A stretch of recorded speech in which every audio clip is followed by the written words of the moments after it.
અશોક, આજે તો સાવ થાકી ગયા. ઓફિસમાં બહુ કામ હતું. હજુ તો બેગ મૂક્યું અને થયું કે પહેલા તમને મળી લઉં, પછી આપણે સાથે જમીએ. શું થયું છે? આ દવા નથી લીધી કે શું તમે? અશોક, મારે તમને એક વાત પણ કરવી હતી.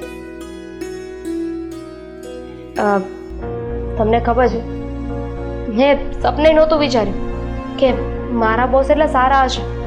તમને ખબર છે, મને આજે ઘર ખર્ચ માટે 5000 રૂપિયા આપ્યા. શું? તારો બોસ એટલો બધો તારી ઉપર મહેરબાન થઈ ગયો? એમને આપણી પરિસ્થિતિની ખબર છે ને, અને સારું જ કહેવાય ને. દુનિયામાં આવા માણસો ક્યાં હોય જ છે આજકાલ. હા, તને તો હવે એ સારું જ લાગશે ને. શું બોલો છો? શું બોલો છો? હા, બધું હું તો સવારે વિચાર જ કરતો હતો કે દાળમાં કાંઈક કાળું છે, પણ હવે ખબર પડી ગઈ કે આખી દાળ જ કાળી છે. અશોક, મને સમજાય એ રીતે વાત કરો. એટલી સારી વાત કરી મેં તમને, અને તમે તો કંઈક અલગ જ મૂડમાં છો. તમે નિરાશ છો, ગુસ્સો આવે છે તમને, શું કામ?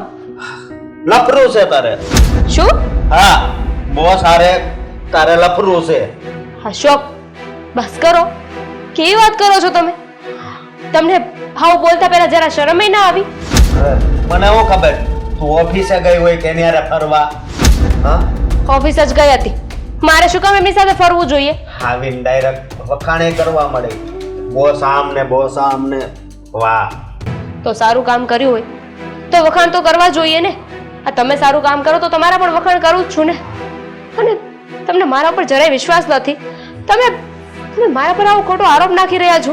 અરે બોસ તો મારે છે. આ શું છે એને ખબર છે, તો મને કેમાય પૈસા દેવા નો આવ્યા ઈ બોસ? હે? અને તારા બોસ તને 5000 રૂપિયા આપે એટલે બહુ કહેવાય. હા, તો સારું કહેવાય ને. એમનામાં માણસે જેવી વસ્તુ છે, આપણી પરિસ્થિતિ એમને ખબર છે. એમને ખબર છે કે આપણે અત્યારે જરૂર છે. વધારે પડતો પ્રેમ આપી દીધો લાગે છે તને. બસ કરો. હા, જો અશોક, હવે કઈ ઊંધું સીધું બોલ્યા છો ને તો હું નહીં સાંભળી લઉં. અરે, તમારા મનમાં આવી વાત નાખી છે કોણે? નાખી નથી, મને બધી ખબર પડી ગઈ છે. તમને કાંઈ ખબર નથી. ખબર હોત ને તો આવું ના બોલત. અને મને અજીબ વાત તો એ લાગે છે કે મારા બોસનો સમજ્યો, એના પર તમને વિશ્વાસ ના હોય. પણ હું તો તમારી પત્ની છું ને. તમને મારા પર પણ વિશ્વાસ નથી?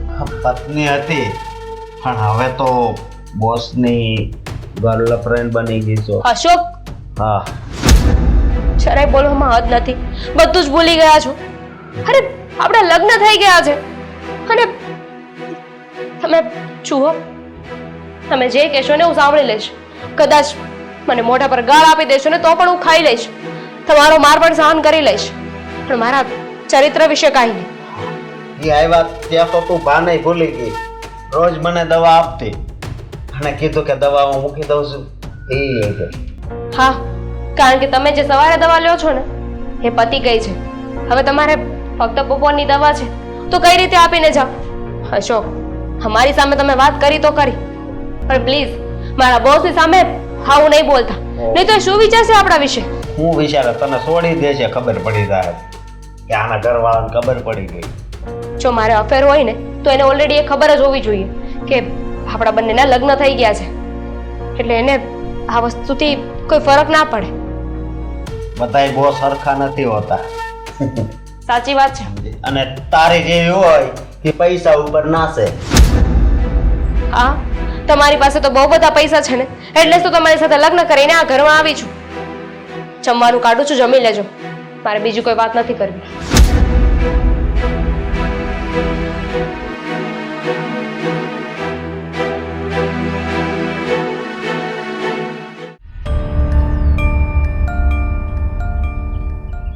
દામિની, હા મમ્મી, હમણાં શેનો અવાજ આવતો હતો? શેનો ઝઘડો હતો?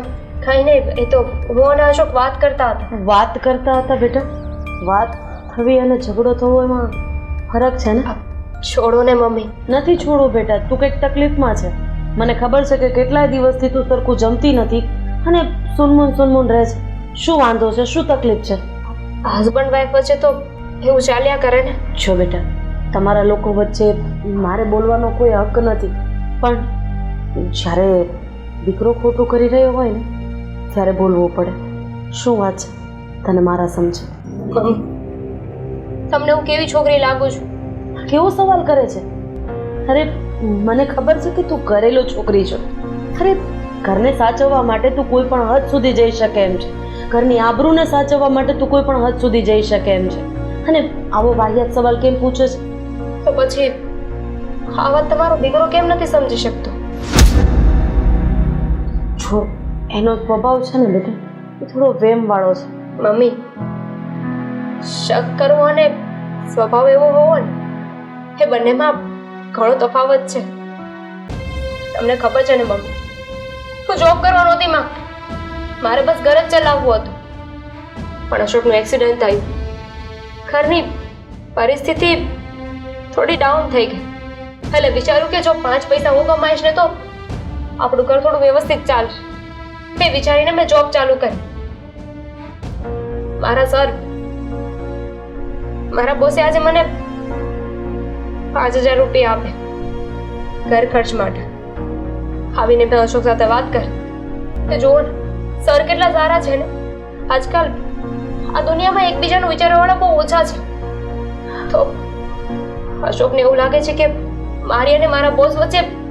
બસ બેટા, હવે આગળ કંઈ બોલવાની જરૂર નથી. કમળો હોય ને એને પીળું જ દેખાય. બાકી આટલા વર્ષોથી આપણે એક જ ઘરમાં રહીએ જ ને, અને ક્યારેય તારામાં એવા કોઈ લક્ષણ નથી જોયા. અને તું તો મારા ઘરની લક્ષ્મી છે.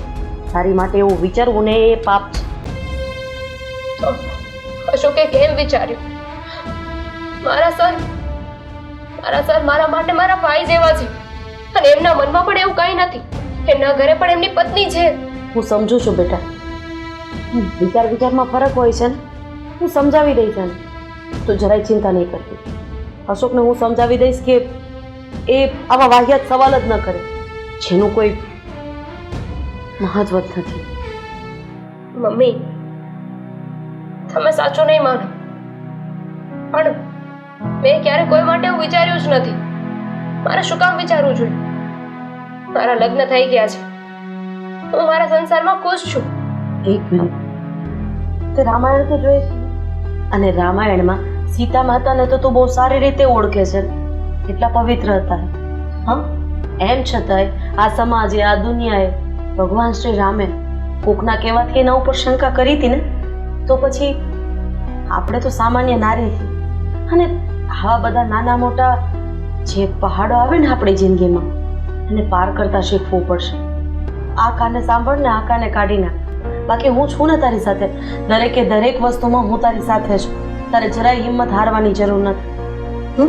મને તારી ઉપર પૂરો વિશ્વાસ છે. મારી કરતા પણ મને તારી ઉપર પૂરો વિશ્વાસ છે. Thank you. પણ મમ્મી, હર વખતે જરૂરી નથી કે અગ્નિ પરીક્ષા સીતામાં જ આપે. રામ ભગવાને પણ પોતાના પર વિશ્વાસ હોવો જોઈએ. સમજુ છું બેટા, બધું જ સમજુ છું. પણ સમાજના રીત રિવાજને કોણ બદલશે? હું અને હું. આ એ સમાજ છે કે જ્યાં પુરુષ 12 વાગે નહીં ને 1 વાગે આવે ને તો ચાલે, પણ સ્ત્રી કદાચ 12:30 આવી હોય ને તો 15 સવાલ કરવામાં આવે છે. કેમ મોડું થઈ ગયું, શું હતું, આ તે ફલાણું ઢીકડું. પુરુષની સાથે ચાહે કોઈ પણ સ્ત્રી હોય ને તો એકવાર ચાલે, પણ સ્ત્રીની સાથે જો કોઈ પુરુષ હોય ને તો 15 જાતના સવાલ પૂછવામાં આવે છે. એટલે આ બધું તું મગજમાંથી કાઢી દે. અને સાંભળ, તને ભગવાનની ભક્તિમાં બહુ જાજો રસ છે ને, તો ભગવાનની ભક્તિ કર, અને ભગવાન જ આ વાતમાં તારો સાથ આપશે અને અશોકનો સ્વભાવ સુધારી દેશે. આ મારી ચા હજી સુધી નથી આવી. મને ચા જ કોઈ પીવડાવતું નથી. મારે જાતે જ બનાવવી પડશે. લાવ તું જા, હું ચા બનાવી. 11 વાગ્યા છે, અત્યારે ચા પીવીશ. સારું, બે કપ, તારી અને મારી. હા.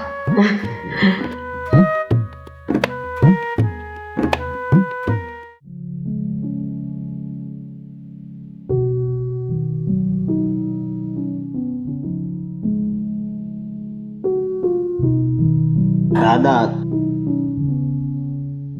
હા બેટા, કાલે તારી મમ્મી કહેતી હતી કે તું બહુ ઉપર આવા ખોટા ગંદા આરોપ નાખે છો?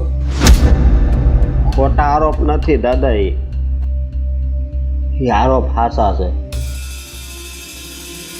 હું માનું છું કે અત્યારે આ મારી તકલીફ છે તો આ મારી ઘરવાળી મારી મદદ કરે છે, પણ છે ને એના બોસ હારે જાય ને મને નથી ગમતું. અરે બેટા, એનો આભાર માન તારી પત્નીનો કે તું ઘણા સમયથી કામે નથી જઈ શકતો અને એ નોકરી કરે છે તો આ ઘર હાલે છે. એ ઘર તો હાલે છે, તમને ખબર છે આગળ જતા મારું ઘર ભાંગી જાય. એવું ન હોય બેટા. જો કોઈ પણ માણસ નોકરી કરતું હોય ને એ બધા જ એવા હોય એવું નથી. થોડોક વિશ્વાસ રાખવાનો હોય. અને તારી પત્નીને અમારી કરતાં તો તારે વધારે ઓળખવાની હોય. હું હવે ઓળખી ગયો છું, સમજ્યા તમે? હા, આ નિશાના બે નામ છે, દામિની હોતી. એ તમને ખબર હતી? આ એના બોસને કેમ ખબર છે? એક મને ખબર હતી અને મારા હાહુ હાહરાને. આપણે આ ઘરમાં એને નિશા જ કહેવી છે અને એના બોસ એને દામિની કહે છે. તો આટલી બધી પર્સનલ વાત કરવાની એને શું જરૂર છે? અરે બેટા, એ અમુકના નામ ગુલામણા હોય, બે નામ નથી હોતા. દાદા, જ્યાં જેવી રીતે રહેવાનું હોય ને એવી રીતે રહેવાય. વિશ્વાસ રાખ વહુ ઉપર, અને બહુ છે ને ઉષાનીસી નહીં થા. હાથે કરીને ઘર ભાંગશે. જો એ નોકરી મૂકી દે તો પછી કમાવા વાળો ઘરમાં છે કોણ? ભલે કોઈ ન રહે, હું ક્યાંકથી વ્યાજે પૈસા ગોતી, પણ દાદા હું તમને એક વિનંતી કરું છું કે આ નોકરીએ જાય ને એ બંધ કરાવી દો. અરે બેટા, એવું ન હોય. ઘરમાં જો બધા સંબંધ બધા રે હોય, માનો હોય, દાદાનો હોય, પત્નીનો હોય, બધા ઉપર વિશ્વાસ રખાય અને વિશ્વાસ જ વાણ હાલે. અને વિશ્વાસ ઉપર દાગ લાગી જાય ને તો એ માણસને બહુ આઘાત લાગે છે. એ તો ખબર છે ને. એ તો આપણી મેલી મુરાદ હોય ને એટલે આપણને બધું એવું દેખાય. બાકી કોઈ માણસ એવા નથી હોતા. હોય છે કોઈક લાખોમાં એક બે.